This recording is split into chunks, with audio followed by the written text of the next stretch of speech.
အခုဒီအတ္တကြီးအတ္တနောနာတော့နော်ဒီစကလုံးဟေ့ဆိုလို့ရှိရင်ဦးဇင်းတို့ဒါဆရာကြီးဦးရဇတ်ဆိုလို့ရှိရင်သူ့เจ้าမှာဒါစလုံးနဲ့နော်တေတာမပါဒါတိတိကျကျရေးပြီးတော့ထားတာပဲတကယ်တမ်းကျတော့ဒီအတိတ်တွေကအင်မတန်လေးကျေပြန့်သူကဘာလို့လဲဆိုတော့ဦးဇင်းတို့ဆိုကြပါစို့ဦးဇင်းတို့တေရိုင်းသုံးတစ်လုံးပေါ့ဒီတေရိုင်းသုံးတစ်လုံးဟေ့ဆိုရင်ဦးဇင်းတို့ကဒီတေရိုင်းသုံးကိုဘလို့အသုံးချမှာလဲပေါ့နော်ဆိုကြပါစို့ကျုံးသုံးတစ်လုံးဟေ့ဆိုရင်ဒီကျုံးသုံးကိုဘလို့အသုံးချမှာသူ့ကိုဦးဇင်းတို့ကအသက်ဆင်းမှတွားထားရင်အသက်ဆင်းလုံးဖြစ်မှာဝိရှော်ဖို့တွားထားရင်ဝိရှော်လုံးဖြစ်မှာတောင်းသားဘေးဒီမှာတွားပြီးထားတဲ့ဟေ့ဆိုရင်မစင်စွန့်ရအိမ်သာလို့ဖြစ်မှာပဲအဲ့ဒီတရားတုံးကိုပဲဦးဇင်းတို့ကခုနပြောခဲ့တယ်နော်ဘုံကျောင်းအောင်ဆန်းလို့မျိုးရုပ်ထုပုံမှန်ထုပါလားနိုင်ငံကောင်းစားနော်အာဂန်ဒီပုဂ္ဂိုလ်ပြထုမှာကျောင်းဆရာပြထုမှာဆရာဝန်ပုံမှန်ထုမှာယမင်းရုပ်ပြထုမှာ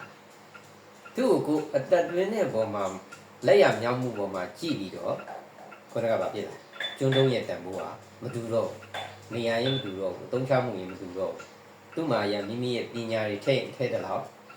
ခုနပြောခဲ့တဲ့မူလပဂတိတန်ဖိုးကနေအပေါင်းကြီးအများကြီးဖြစ်လာ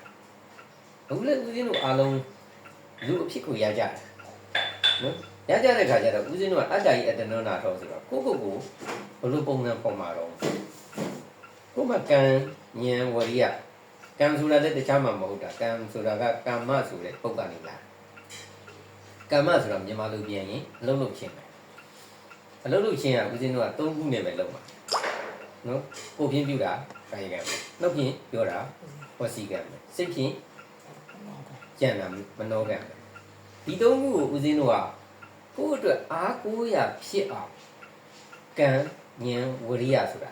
ဦးဇင်းတို့ဉာဏ်တွေဝရိယတွေစိုက်ခဲ့နေရစေတနာတွေစိုက်ခဲ့နေရကိုပြောတဲ့စကားတိုင်းဟာမေတ္တာနဲ့ရှင်နေရစေတနာနဲ့ရှင်နေရဉာဏ်ပညာနဲ့ရှင်နေရအဲ့ဒါဆိုကိုယ်စကားဟာပါဝါရှိလားကိုယ်စကားဟာကိုယ်လည်းအားကိုးရဖြစ်တယ်လို့သူများတွေကလည်းကိုယ်စကားကိုအားကိုးရဖြစ်တယ်ကြောင်ဆန်းစုကြည်သူ့ရဲ့ပညာသင်ကြားနေမှုသူ့ရဲ့ဖတ်နေတဲ့စာပေတွေသူ့ရဲ့ကာယကံမြောက်အားထုတ်နေမှုတွေကဘာဖြစ်လာလဲပြန်ပြီးတော့အားကိုးရဖြစ်လာအဲ့အားကိုးရကပဲခုနကပြောတဲ့အတ္တကြီးအတ္တနုနာခေါ်တာဒါကြောင့်မလို့အတ္တကြီးအတ္တနုနာခေါ်ရေးဆိုတော့ကိုယ့်ရဲ့ကံကိုကိုယ်တိုင်းအားကိုးရဖြစ်အောင်ပြီးဆောက်ရအောင်ဒါမှမဟုတ်ကိုယ်ကာယကံကိုနေ့တိုင်းကောင်းအောင်အားထုတ်နေရကိုယ့်ရဲ့ဝစီကံကိုနေ့တိုင်းကောင်းအောင်အားထုတ်နေကိုယ့်ရဲ့စိတ်တွေကိုနေ့တိုင်းကောင်းနေတယ်ကောင်းအောင်မြင်အောင်ဖြူစင်အောင်ကြောက်မှတ်အောင်ဒါတွေကိုအားထုတ်နေရအဲ့ဒါဆိုလို့ရှိရင်မိမိရဲ့ကံမိမိအားကိုးရဖြစ်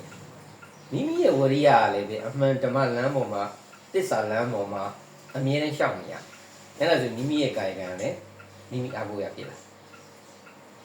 ဘုရားဘေကရင်ဉာဏ်ရေးဆိုရင်လည်းအားကောင်းတော့ဗါတွေတော့စာရိဖတ်မယ်သင်ကြားရေးတွေလုပ်နေရမယ်လေ့လာနေရမယ်ဆွေးနွေးနေရမယ်ဓမ္မတာကိစ္စအပြေးရှာနေရမယ်အဲ့ဒီလိုဟေ့ဆိုလို့ရှိရင်ကိုယ့်ရဲ့ကံနဲ့ကိုယ်အားကိုးရဖြစ်ကိုယ့်ရဲ့ဉာဏ်ကလည်းကိုယ့်ရဲ့အားကိုးရဖြစ်ကိုယ့်ရဲ့ဝရိယကိုယ့်ရဲ့အားကိုးရဖြစ်အဲ့ဒီကိုယ့်ရဲ့ကံကိုယ့်ရဲ့ဉာဏ်ကိုယ့်ရဲ့ဝရိယကလာပြီးကိုယ့်အတွက်အားကိုးရအစစ်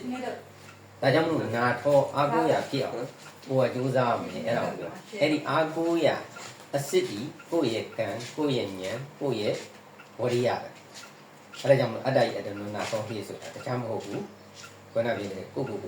အားကိုးရဖြစ်အောင်ကိုယ့်ရဲ့တိဆောက်နေတဲ့သစ္စာဓမ္မတွေကိုယ့်ရဲ့ဖြောင်းမှန်မှုတွေကိုယ့်ရဲ့ကိုယ်ချင်းသိက္ခာတွေကကိုယ့်အတွက်အားကိုးရဖြစ်အောင်အဲ့လိုမှဒါလည်းတခြားလူတွေကလည်းကိုယ်ကစံပြဖြစ်ပြီးတော့တခြားလူတွေလည်းလိုက်ကျင့်တဲ့အခါမှာတကယ်အားကိုးရအစစ်ဖြစ်